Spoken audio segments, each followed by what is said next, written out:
Hello सांगमाने समस्तंकु मो नमस्कार जय जगन्नाथ मु आपणक मोनालिसा आज एक नुआ वीडियो रे आपण मानकु स्वागत जनाऊँगी।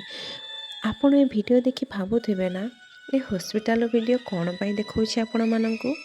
एही हॉस्पिटल सह मोर बहुत पुराना संपर्क रही।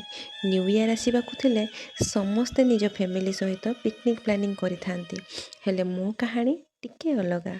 दीर्घ 5 वर्ष है मु ए मेडिकल को ठीक नवेम्बर डिसेम्बर आसूची मो फैमिली को लेकिन कारण मो पापा देह यही किछि वर्ष है एते खराब होउछि कि मु आ मो माँ तांको नेकी एठिकी आसुचे तांको ट्रीटमेंट पाई।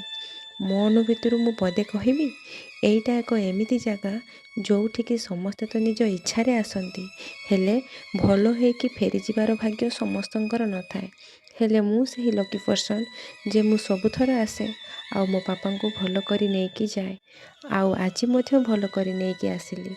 जदि आपण मानक ए वीडियोटी भलो लागितिबो निश्चय लाइक सब्सक्राइब करिवे। रहिली जय जगन्नाथ।